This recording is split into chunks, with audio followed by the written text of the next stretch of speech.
Take it, sure. I'll be there for sure. Don't worry.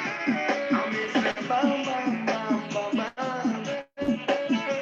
It's not an easy road. How many cities I'm on the glitter, so they think I better roads. Me say, who feels it knows? Ooh, Lord, every sustain these blues. I cry. It's not an easy road. How many cities I'm on the glitter, so they think I better roads. Me say, who feels it knows? Ooh, Lord, every sustain. Why? From the minute after to enter this club, let your way to overcome first. Throughout every day, they seem to get worse. Oh my God, cast away this curse. Everybody are trying to make every end meet you anywhere that they endeavor. That can you see it? No matter what the world may say, out that street. Must have this up, I won't accept defeat. Now I'm weary, dying dreaming. Got no time to place your mental hold on. It's not an easy road.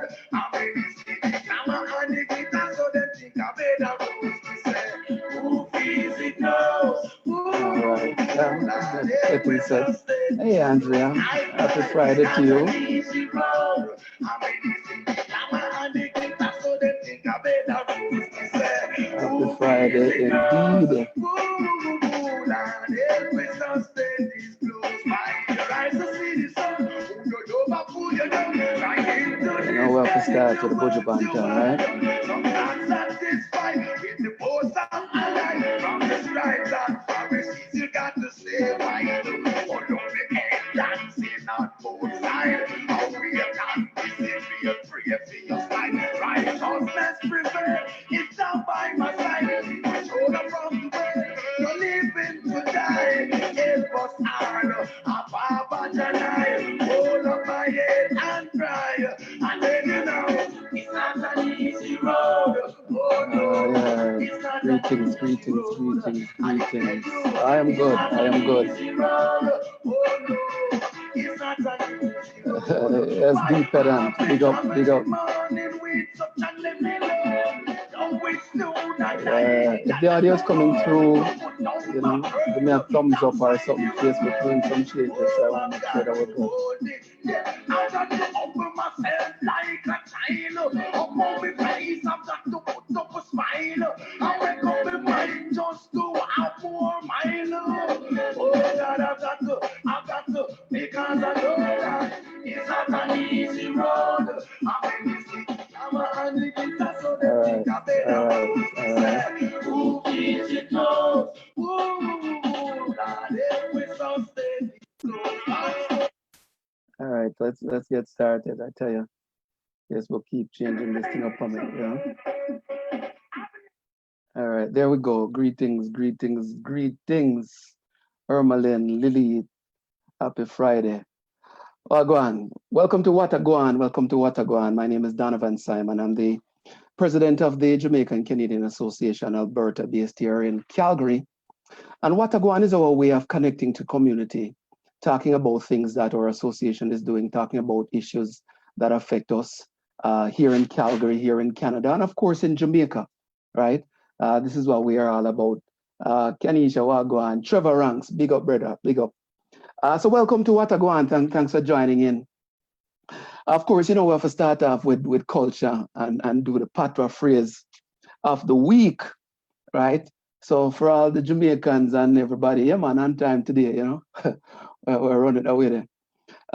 For all the Jamaicans who understand patois and can share, the phrase for the week is "chip no fly far from the block," right? So if you're Jamaican and you understand, well, of course, if you're Jamaican, you must understand the patois, right? Put it in the comment section so that those who don't understand our beautiful language can get a little learning while they watch Watagwan. So the phrase, patois phrase of the week, chip no fly far from the block, right? Something that my mother would say all the time, you know, all the time. Events coming up that we want you to participate in. On the 18th of July, we're going to do another version. Mr. Shaw, you and Shaw, big up Calabar Lion, watching out of Jamaica. On the 18th of July, we're going to do another version of JamCan Viewpoint. That's our town hall style meeting and discussion. It's going to be at 7 o'clock. It's going to be streamed on Facebook Live. And this time around, we're going to discuss it's a long one. So dependent, boy, sorry if I butcher that one, right? But we're going to discuss the impact of racism primarily on tertiary educational institutions. And we have a panel of lecturers and people who are a part of that system coming to share some perspectives, right, on this whole issue of systemic racism in those settings, right? Josephine, Sipaway, other people, yeah. Good one, Sipaway, good one, right? I also want to give a big up for Instagram. We do this thing called Music Monday and Wisdom Wednesday. We keep asking you to check that out, right? See what Daniel is doing. Glenn, greetings. This week on Watago, and I want to do a shout out before I get into the real meat of the show. I was doing some traveling this week and going around Alberta, and we got into a little town, city, whatever we call it, called Jasper. Met a guy from Alexandria Center named Alwyn Gilzine. He runs a little restaurant called Spicy Hut. And the man said, boy, I know you because I watch your show all the time. So I want to big up Alwyn and all the people in the different places across Canada, across Jamaica, across the UK, who knows, right, that watch the program. And, the Jamaicans who have spread far and wide and doing them thing.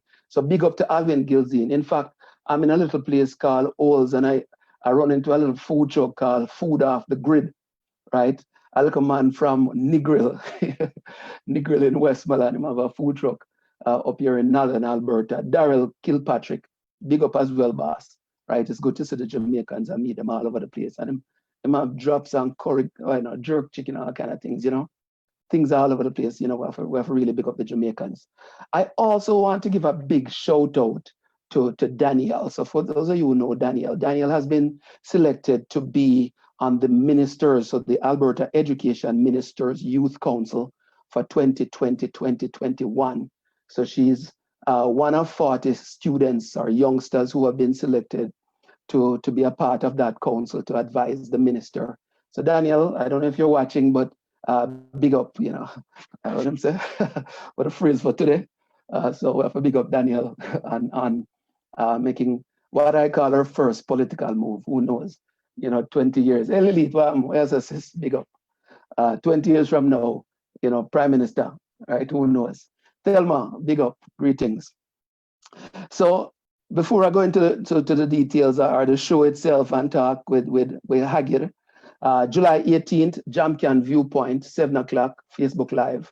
Come in, ask your questions, and make us have a community discussion, because this is what it is all about.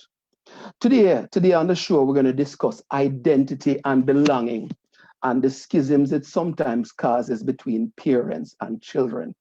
And I have a special guest, in fact, the first returning guest, right, to join the show to discuss it. All right, let's bring her in, because Hagir, greetings, welcome to Watago. Hello, everybody. How's everybody doing? Well, I think all of them good. The weather is nice here in Alberta. No hail and thunderstorm warning or anything like that. Thanks for joining the program again. You're the first repeat visitor or repeat guest. Thank you for on Watago, right? So good. Very the first time we have to do it a second time, right? All right. So first of all, Hagir, maybe we'll start with a little introduction, right? Because you've traveled around the world, you've lived in multiple places, and now you're in Calgary, right? Let's talk a little bit about some of the places you've lived and how this has affected your sense of identity. Oh, okay. So, hi everybody. My name is Hagir Sel. I was born in Saudi Arabia. I'm Sudanese origin, so I'm from Sudan originally. I was born in Saudi Arabia. I lived there until I was 6 years old. And then we moved to Sudan, my mom and my siblings. My dad came to Canada for 3 years. I was 9 when we first moved to Canada. and we've been here for a very long time. And when we moved to Canada, we moved to Ontario. That's whenever someone tells me like, where is home? Ontario is home. London, Ontario specifically. And then from London, Ontario, we came to Calgary. So 1, 2, 3, 4, 4 or 5 places that I've moved around in, and different languages, different ideas. And you'd be amazed how like Ontario and Alberta also differ from each other. For sense of identity, I think the biggest one for me was moving from Sudan to Canada, because completely different languages. So the mother tongue in Sudan is Arabic. Here it's English. Right. And even the culture, the thought process, I didn't know I was Black up until I came here. It was all shocking, everything that came with it. So I think that sense of identity had to be built, especially the Black identity. I had to build it. It's not something that I grew up with. Yes, that's interesting, because you work with a company or an organization called Vibrant Communities Calgary, right? As a community facilitator. I'm not exactly sure that's the right title, right? What are some of the things that you see and some of the identity issues that are prevalent, especially in our culture? So we're talking about Black culture. Yeah.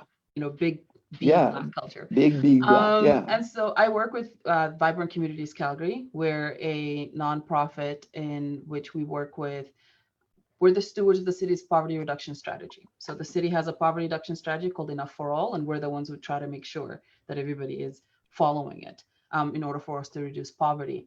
And lately, in the past couple of weeks, because of everything that's been going on since George Floyd and just the conversation, there's this willingness to have a conversation. One of the statements, we've been saying it for a while, but right now we've been hammering it down a bit more. One of the statements we made is racism is a cause of poverty, right? Racism is a cause of poverty, period. And then this is not up for discussion. Right. And so when we come in to talk about, okay, what does racism mean for our Black community? For us, it depends on which part of the Black community you grew up in. Right.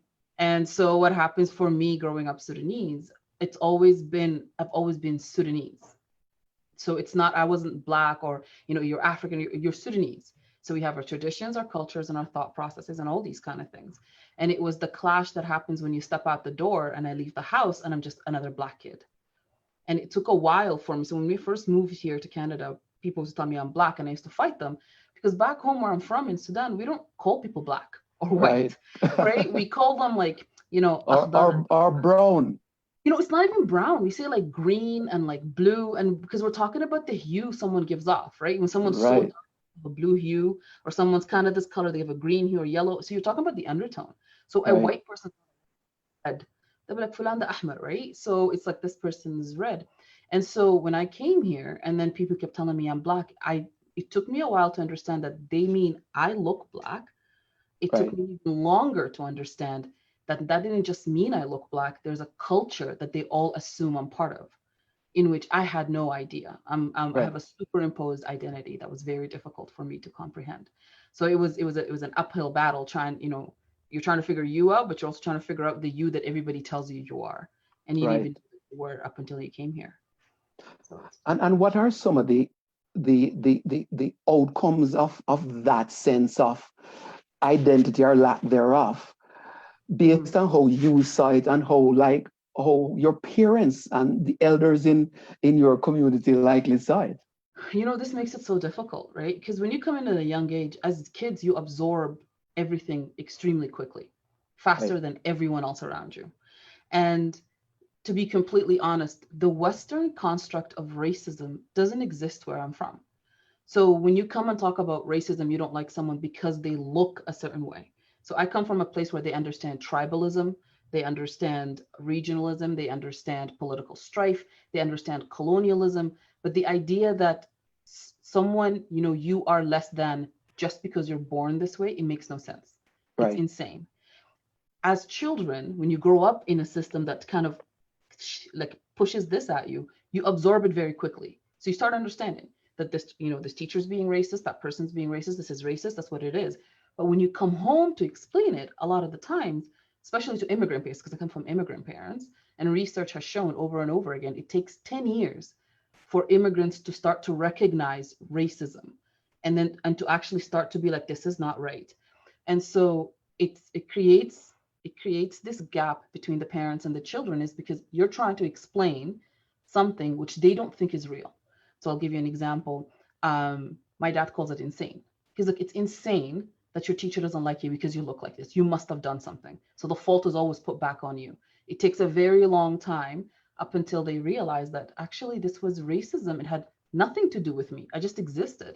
This is why this teacher was acting this way. And so it creates all these issues in the family, in which it pushes people away from each other, unfortunately. Right. And by the time you recognize it, it's too late. And I've already, and then all of a sudden, as Hajer, I'm too Sudanese to be Canadian, and I go to Sudan and I'm too Canadian to be Sudanese. I don't belong anywhere. I don't fully fit anywhere. But my parents have a very clear idea of who I am. And does that lack of the animal cult appreciation of the issues that you are likely facing limit their ability to respond in a positive way to help you through those challenges? At the beginning, yes. I think it limits their way of doing, because they didn't know any better. That's what they know.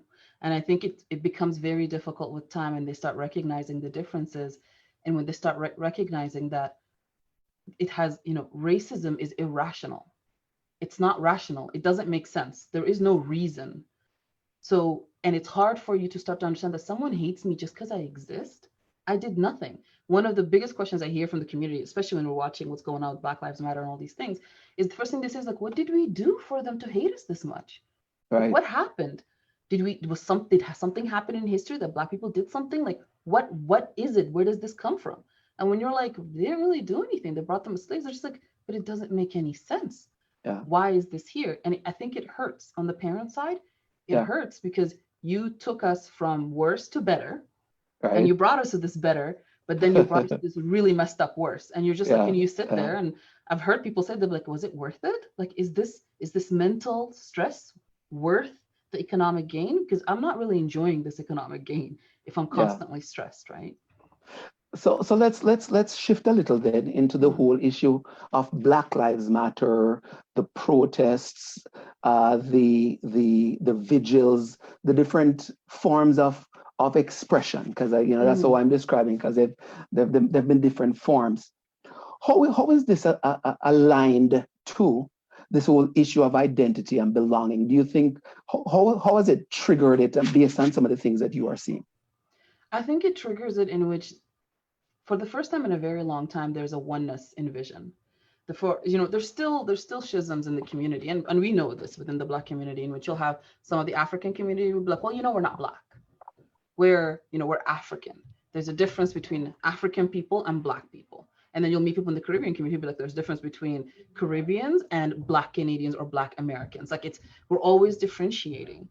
And now what I'm seeing, and I'm loving what I'm seeing, is there's this understanding that we're all in the same boat. It doesn't matter.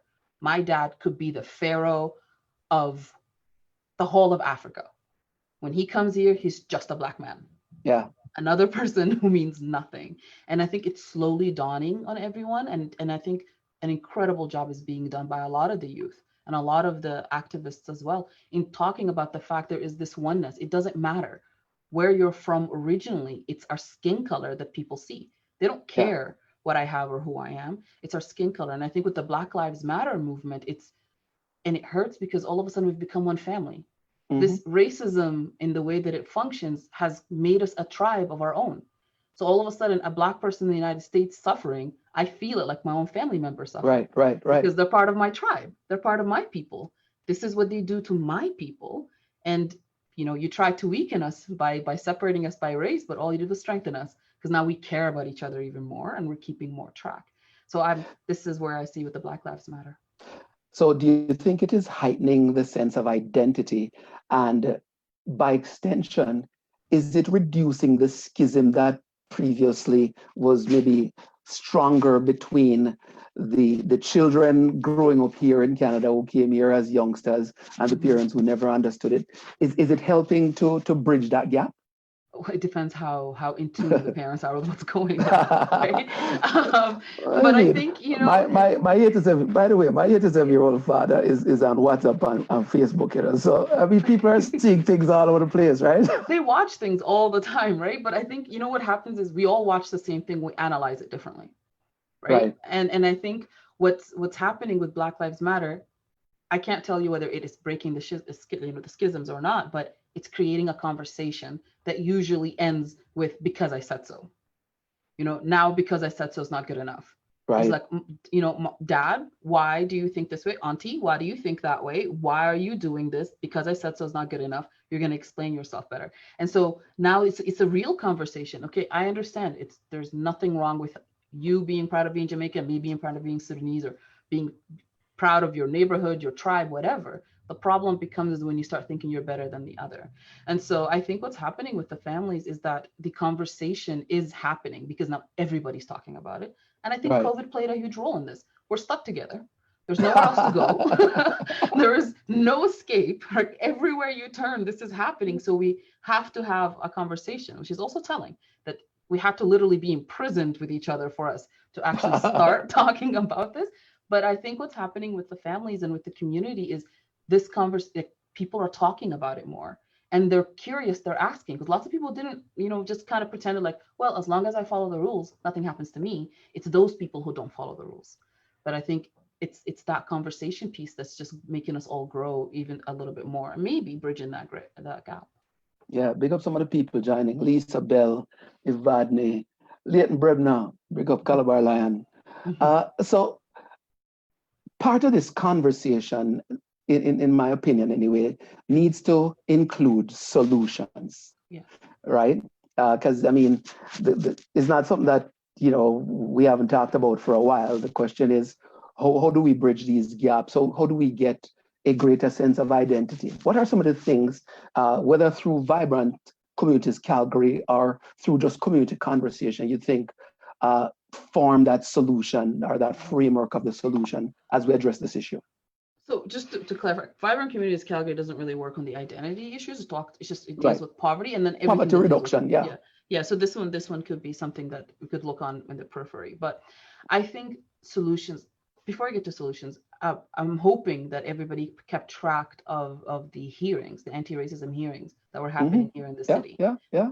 And there's a lot I could say about the hearings because you just like the format, all that kind of stuff. But I think one of the major things that I want to focus on is the incredible aptitude of the youth in our community to come up with incredible solutions to this issue. It is, you know, we constantly in our communities forget that the youth actually play such an incredible and vital role in the way that we grow. And in these hearings, it's absolutely beautiful. We heard a lot of emotions, raw emotion and anger, but we heard like absolutely exquisite solutions, you know, telling the city exactly what is needed. But also these solutions could be taken back to us as a community. So as communities, we do work within our ethnic background and our communities, and predominantly we like to chill together and party together and talk together. But but we live here as well. And I think this idea of identity and belonging comes in with this thought process that this Canada that we all live in is as much mine as the next white person who's been here for 6 generations. And I think the idea of like, well, this is not mine needs to go away, because then Right. we're half living. So you're half here, you're half somewhere else, and nobody's like, it's not even, we're not even living anywhere. We're floating in the middle of nowhere. And so I think the solutions for us, if we're talking about our ethnic communities, one is already stuck, let's have these conversations a lot more. But then two, let's try to understand, why is it that we feel we don't belong here? Why is it that we feel we're outside? Racism and discrimination plays a huge role, but also our thought process of I'm always going back. I don't know about the Jamaican community, but in the Sudanese community, every single person when they come here, oh, they're like, I'm gonna stay for like 2-3 years and I'll just go back. And it's been 25 years. The same thing happened to the Jamaicans, by the way. Yeah. And I'm like, you're still here. And then they'll go back and they'll come back quickly because they're like, I can't stay back there. And I'm like, it changes. So why not shift our mindset? This is home. Right. It doesn't mean that you forgot back home. Back home is still home, but this is also home. And on top of that, you could be more than one thing at once. You could be Jamaican and Canadian and happy and Black and proud. And, you could be all these pieces. You don't have to pick one. I could be Right. Sudanese and happy and Muslim. And you don't have to be one thing and stick to that one thing and depress yourself with it. You could be a multitude of things at the same time. And that's you. You're the whole package. Take it or leave it. And I think part of the solution is allowing this kind of thought process to be manifested in our communities, telling everybody, you're more than just, your identity. Who are you? Like, we need to talk about that as well. I think another way we could look at solutions in which, how do we bridge this gap of identity? I think, we do it really well, but I think celebrating our failures and our successes. We like to focus on the successes, but you know what? Let's celebrate the failure. Be like, you know what? We really sucked this year in trying to get the community together. But let's have a barbecue and be like, all right, this was terrible. Let's do great ideas and do something more. And I think just humanizing the process, because if we try to hit for perfection, we don't get it. Let's normalize being mediocre. It's okay to be, to be just okay. And I think these are pieces that we need to cut ourselves some slack, but it's tough when we're working in a system that wants us to be perfect. It's hard. All right. So listen, we could keep this conversation going long, right? So you say education, celebration, acceptance are key components in the solution to accepting our identity and to dealing with some of the different issues that we have, right? One last piece. What's your word to all the people watching this now? Because people from all races are watching this program, and to me, everybody has a part to play in the solution, right? Is that a reasonable thing to say? Absolutely. What's our simple message to them when they listen to our conversation? First and foremost, change starts with the self. You can't love anyone else if you can't love yourself. If you don't start with you, you can't start with other people. You can't fix others if you're broken. And I think it all starts with self-reflection. Sit down and let's, reflect on you. Think of what you're doing. Think of the things that you would like to change and actively work on that, and then vocalize it. I think also with everyone who's watching, identity crisis, racism and discrimination are heavy, and they also take a toll on all our mental health. It weighs us down. It depresses us. It's too much for a lot of us. And it's okay to take a break, and it's okay to ask for help. And I think this is the thing in our Black community, mostly, we don't ask for help, especially for mental health. We see it as weakness, right? And I think this is one of the reasons why we don't move forward in these kind of issues, is because there's a lot of pent up anger because of everything that's happening to you. You're a victim of circumstances that are beyond your control. So I think what I tell everybody is, take it easy on yourself. And then 2, speak your truth, stand your ground, and self-care. Take care of you. Make sure that you're okay. We're absorbing so much information. We're on the spotlight so much. Take a deep breath. Try to break it down as much as you can. And at the same time, be the community, become that person you want to see the community be. Be the change you want to be. Come out to the community association. Tell us we're not doing it right. Tell us you would like to see things differently. Come out and help us out to work it out. Let's have these conversations. Hold us accountable. Please hold all of us accountable so that we could do the best that we can for everybody else. So I think that's it, but please take care of you. And these are very heavy times. Listen, this is awesome. Hagil, thanks as always, second time around for you joining Watagwan and sharing some perspectives. Take care of, enjoy the sunshine and the great weather we're going to have over the next couple of days. And we'll talk soon, right? Thank you so much. Thank you, everyone. Have a great night. All right, take care. Folks, that's a great discussion. Thanks to Aguirre as we discussed the issue of identity and belonging, right? All the people who joined recently, big up, lots of comments, sip away, everybody, lots of comments. I want to tell you about some of the things that we're going to discuss in the next couple of weeks, some really good sessions coming up. Next week, July 17th, we're going to discuss youth empowerment with Lance Milton. Lance should have been on a couple of weeks ago, but he's going to be on with us, and we're going to talk about youth empowerment. So next week, same time. On the 24th of July, we're going to have the regional director from the Jamaica Tourist Board, Angela Bennett, and we're going to talk about the reopening of Jamaica right? We're going to talk about the tourism sector and just overall what is happening, right, with Angela Bennett. And then July 31st, that's a special one for me because we're going to talk about Black identity from a youth perspective. And we're going to have 3 teenagers on the show talking to us about how they see themselves, some of the things that they've experienced. So I really want you to tune into the next couple episodes of Watagwan and also share it. So if you have not yet liked our page, please take some time, like the page. If you haven't checked out our website, go check out our website, jcalberta.com, right? And as always, I ask you to add some comments, provide us some feedback as we continue to do this program. You hear me talking about the weather. The weather has been fantastic. Angela, you're joining late out of Toronto, but big up. Can't wait to have you on the show on the 21st, on the 24th, right? And a reminder, the patois phrase of the day is "chip no fly far from the block," right? Put it in the comments what it means. And July 18th, Jamcan Viewpoint, 7 o'clock, we're going to discuss systemic racism in tertiary educational institutions. And we're going to have some eminent panelists sharing their perspectives on the things that are happening. All right, the show has to end. So until next week, when we do it again, walk good, stay safe, right? And for those who can get out and enjoy the weather, especially here in Alberta, where it's fantastic. Sheila, thank you for joining, right? Take care of yourself, and until next time, walk good. Play some Budra and end it, right?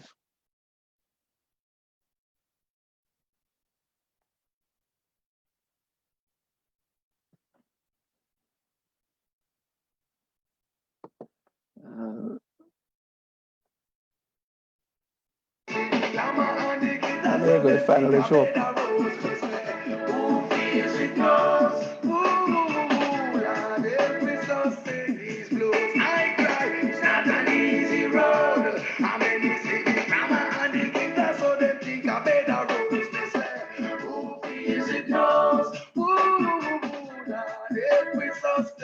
Why?